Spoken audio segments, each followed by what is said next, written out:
Hold on. Yeah. Hey, good morning, everybody. I'm Ed Parcaut here with Mike Kelly, and we're Real Estate Jerky Daily. Thank you for being here. We really appreciate you. Yes, we do. We were talking about different types of larges, and venti does not qualify as a large. It's just not. What?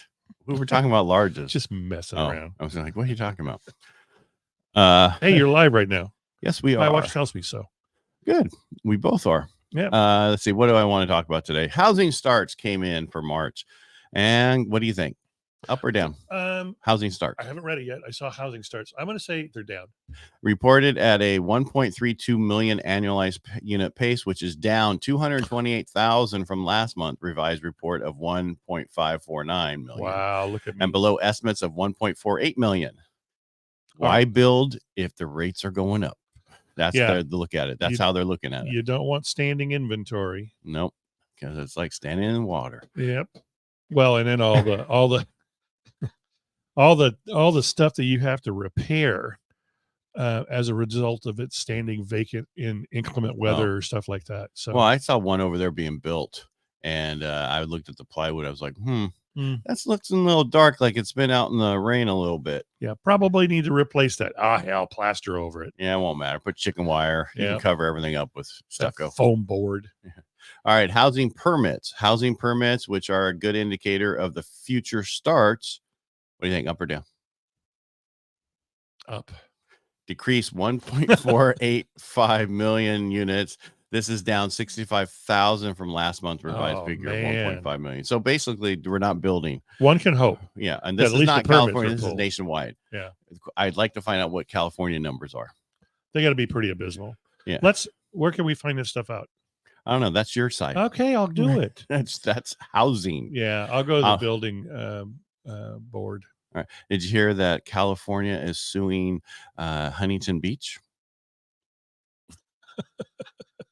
What? Yeah, California sues Beach City over voter ID law backed by a majority of the residents.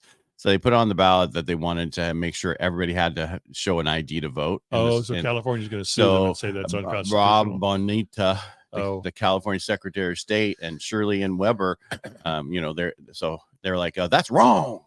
Why would you want to show someone to vote? Yeah, I got to show an ID to pick up my trailer. But you don't have to show an ID to get on planes if you're a migrant. You just have this little piece of paper that says you can get on there. Yeah, anybody. They're good. They got no bombs.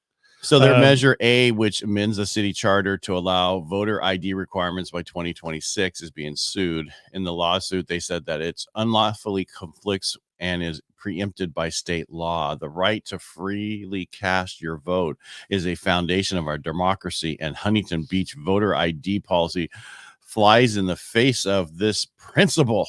Oh, God. And why is this important? Forbid, why would you want a factual and he argued that state election already contain robust voter ID requirements and with strong protections to prevent voter fraud.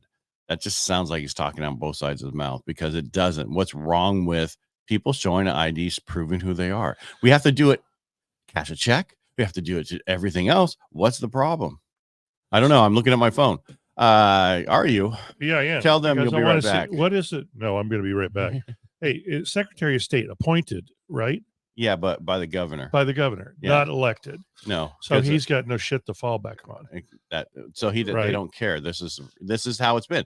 They're the ones who did the Safe Neighborhood Act. Exactly. By lying about safe neighborhoods. It was about getting them unsafe. So they're saying that this burdens low-income voters of color, young and elderly voters, and people with disabilities. People with disabilities have an ID to cash their IHSS checks and their Social Security checks. Mm-hmm. My problem with this statement is, what low-income person's living in Huntington Beach? Well, there could be some homeless. It is nice there. But if you don't have a home, you can't vote. Well, what I was going to follow up with is this next gubernatorial election. Please vote your pocketbook and vote common sense. Yeah. Oh my Lord, this is tantamount to disaster. They really want people who. So what happens is you have illegals. I give you something. Vote Democrat. Well, no, they go to places that they know that illegals are living in. Mm-hmm. They'll get a ballot. So they grab them and have them fill it out and vote. and they don't verify. They are okay with this. This is not how our elections are supposed to be. They're supposed to be protected by law, so we know for a fact who's voting, and that's a problem. Yep. This is what we need to go back to. Anyway, mortgage. I agree. Higher rates for longer is Yeah. what's out there, is what being stated. Yay. I know we got a little off the subject with the voter ID, but Yeah. mortgage rates are going to be there longer and longer higher. So just get used to this. I was talking to a guy yesterday, and he said, yeah, 7% are going to look like a favor in a year or so. Because if eight or nine. Well, if it keeps going the way it's going and spending the money, that we just have outspent so much. And when you have the interest outweighing the protection of the United States, the defense budget, that's a problem. That means we're going to run out of money. The people who bought all our notes are not going to, it's just bad. Right. So GSEs came out and they said, so they're the, Fannie and Freddie, and they said they're not going to count the buyer's agent commission as part of the interested party contributions, according to the announcements. I don't know how that really is going to lay out, because then they said something a little differently that sounded like it was going to. So we'll make sure that they tell us more about it later. And what does this mean? Well, they're talking nobody about knows how it's going to shake out. Yeah. It's just going to be hey, what are you paying commission? Yeah. Okay, thank you. Well, but I didn't tell you on their website, and I didn't tell you on MLS. No, you called me. I talked to you. This is what the seller's offering. Yeah, and then you go to the next site. What's the seller offering? He's only offering you 2. Yeah. But you told the other guy 2.5. Okay. You tell him good luck. Yeah. I don't get this whole thing. I mean, I try to wrap my mind around the legalities of it. It was a well-functioning system. It had been for years and years and years. It's the whole other people trying to get in them. It's going to change. It's going to change a lot of things. Yeah. And not for the better. No, I mean, every time a change like this happens, who's left standing with the dish towel? The consumer. Why did you dish towel? Yeah, why did you throw a wet dish towel at me? Why did you just ruin my life? Why did you make it harder for me to purchase? Why are you trying to make me do dishes? Yeah. I don't understand. Why are you trying to make it harder for me to purchase a home? More expensive for me to purchase a home. They're thinking they're doing best for people when in they're reality, not. Who are they doing the best for? Themselves. Yeah. Yeah. And to what end? I don't see how it's helping them at all, other than they're staying in power of the $418 million. They're staying in power and they're making money. And it's funny how many people are really upset. And I'm talking, football players, stars are totally having a different take on this now. They're seeing a lot of stuff. I mean, I saw a thing yesterday where they asked whatever her name is, Shapop. I don't know her name. The press secretary. The press secretary. Just call her Ding Dong. Anyway. About Biden saying that when he took office, the inflation was high when it was only 1.8, and he's done all this, and she kept coming back and saying it's all about how the infrastructure was messed up, and he fixed that. Oh, for that first 6 months, your transportation guy was on maternity leave. Yeah. And nobody else was appointed to do his job. I wish that could happen for me. I still get paid. Yep. I don't have to do my job. And you're going to appoint somebody and no one else is going to do it. And all that headache goes away when I come in. And I do my job poorly to begin with.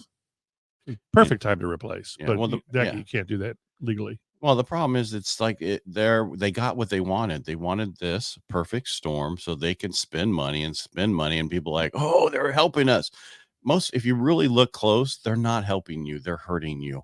And they're going to hurt us for generational. This not even if it changes hands in the election going in November, in 200 and so many days when we vote, it's still going to potentially could not get fixed in 4 years. For those of you who were not millionaires before and are still millionaires, I don't care what you say. I just don't, because you're not being affected by what's going on. But for those of you who truly believe, that your struggles are better today than they were under the Republican administration, which was not a Republican administration, by the way.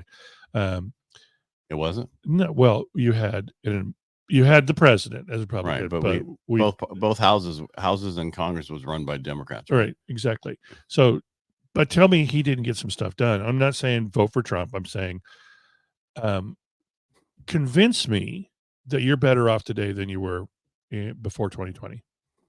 No, because wait till these new tax laws come into place. You're thinking, Oh, those are going to help everything, oh right? no, it's going to hurt. It's going to be so expensive.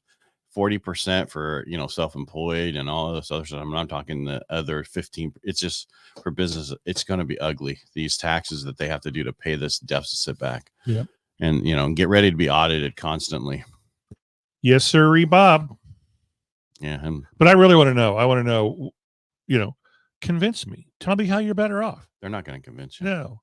Well, now I asked have me 4 jobs. How many instead of 1. transactions are you doing right now versus what used to be, and how many are you going to do when it gets worse? Well, guess what? Those who remain strong will do probably the same that they've always done. No, we're going to get to a point where what I'm hearing is we got one agent doing 1 transaction a year, maybe. Well, I saw a thing about Southern California, like San Diego County, where I used to live by the coast, and they're like 37 houses closed in Oceanside last month. I was like, holy, that's nothing. That's nothing. Yeah. 30. Yeah. So then those were the top markets. Wow. Yeah. So, I mean, when you added them all up in that whole area, it was probably 100 and something, kind of like our whole county. And divide that by how many realtors are in that area. A lot. Thousands. Yep. Yeah, it's sad. Yes, it is. Okay, that's it. Tomorrow don't even turn in. Tomorrow's Wednesday. It's you're going to have your numbers, which is good because we only have mortgage applications and 20-year bond auction, so really nothing. Yeah, because applications are going to be down, purchases are going to be down, and let me see, refinances are going to be down year over year. I want to remind people that Love Modesto is happening all over the place. April 27th, and they're going to be on the radio this weekend. We will have that Jeff Pishney on the radio this weekend. It'll be fun to hear from him. And that's about all I got, folks. All right. Make it a great day. Thanks for watching us. Thanks for being here. And we appreciate you. Peace. Goodbye. Out.